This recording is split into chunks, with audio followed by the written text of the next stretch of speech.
Bienvenue à la ludothèque adaptée de l'ONA.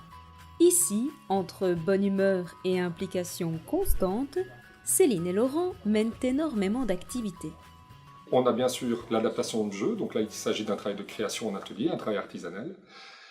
Après, il y a bien sûr les animations. Alors les animations, on organise en fait plutôt des activités où les gens peuvent se rassembler pour créer du lien social entre les gens. Ensuite, on a les sensibilisations. Et c'est vrai que la particularité de la ludothèque, c'est d'aller dans des classes d'enseignement maternel, primaire, secondaire, où un jeune déficient visuel est intégré. Et on utilise à un moment, lors d'ateliers, nos jeux, pour mettre en difficulté les étudiants. Par la pratique, par l'exercice du jeu, ils vont découvrir toutes les difficultés auxquelles sont confrontés l'étudiant.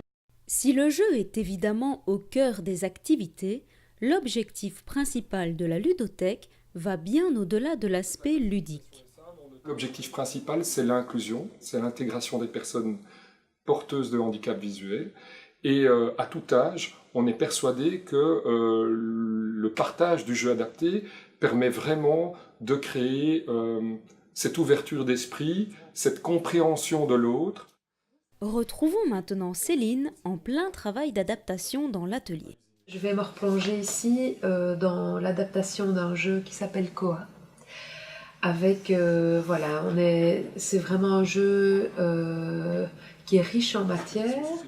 Et comme il a fait son temps, parce que c'est une des premières adaptations de la ludothèque, je vais lui refaire une petite beauté. Une priorité, c'est que les éléments restent bien en place.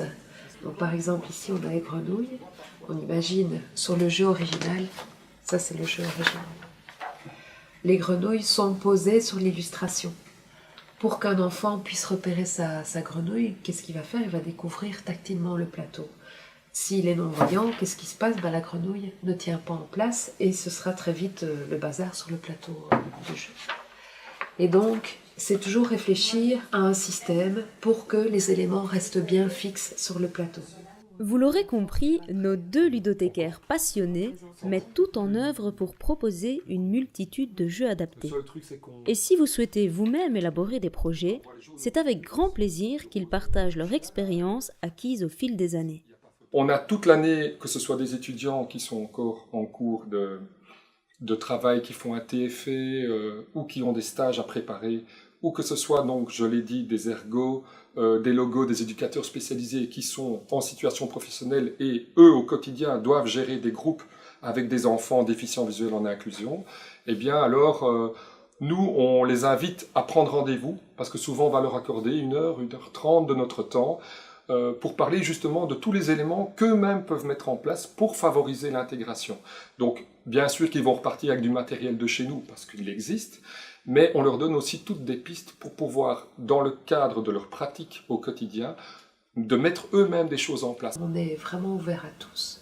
Et on accueille régulièrement des étudiants qui ont un projet d'adaptation de jeu. On peut accueillir aussi des parents qui aimeraient aussi chez eux réaliser une adaptation. On aime partager toute notre expérience qu'on a acquis sur les dernières années et faire profiter de cette expérience aux autres.